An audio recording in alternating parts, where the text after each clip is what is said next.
You first, then you. Where do you think you belong to now? And if not, where would you like to belong to? Who'd like to answer that? I think belonging is a strong word, man. You know, I don't feel I belong anywhere. I mean, I like being in certain places, you know, but I don't know if those places own me or if I own them, you know, because life is so, I don't know, transient, you know, things are constantly evolving and changing. So the sense of belonging is too much of a strong word for me. I don't think I belong anywhere. I mean, I love Trinidad. I love London. I love Europe. I love the States. I love a lot of places, you know. So, and I feel comfortable in each of these spaces. So for me, at least, I don't feel like belonging is too strong a word. I don't know what the alternative would be. Places that you feel comfortable. I think for me, I've always thought that home is wherever you want to be, you know. I've always used that as my philosophy. Home is wherever you want to be. Wherever you really want to be, that's your home, you know. I don't attach home to this concept of, you know, where you're born and where you were raised. No, it's where you want to be. That's your home. That's where you feel. That's where you're home, you know. I know I'm kind of moving away, so I'll let kind of go for that. I love that we're doing this in a line. Yeah, belonging. The places I feel like I belong to are the places where I can go without saying in a kind of way. Like when I went to South Africa, it was a very segregated place racially, but at the same time there was a sense in which I could walk down the street and disappear. That doesn't happen everywhere in this country. Like if I go to Grimsby, it's not that. I went to Lincolnshire, and like I was the blackest person for like a long distance.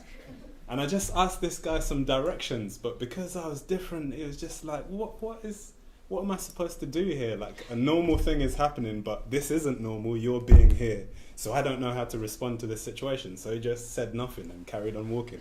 Like I'd been speaking it. It was weird. So anywhere where I can stop someone, ask for directions, and they'll just tell me in whatever language and feel comfortable with that is where I belong.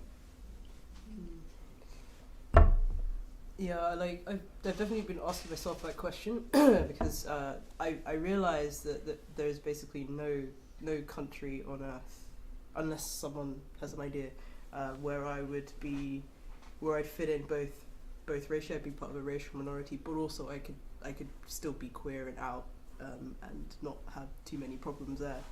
I suppose South Africa might be one, like that. But you know what I mean. It's Cape Town kinda, but it's messed up. Exactly, still. It's still really, really messed up. I can't think of a place on earth where I could do that really. So I guess I belong in London and New York and places where I suppose you make small compromises, but ultimately, you know, it's better than maybe the alternatives. But that's a very literal answer. Yeah. I was thinking of a very non-literal answer, Yes, yeah. and I was thinking about the feeling of belonging as being something you don't really notice until it's gone, rather like what you were saying about poems, about relationships, you write them when you break up. And so if you actually belong in your family or belong in your city, you almost can take it for granted, like a creature that's swimming in its element. And then you start to question, at least I start to question where I belong when something goes very wrong. Mm. But then there's the other curious thing in that belonging is tied up for me with time.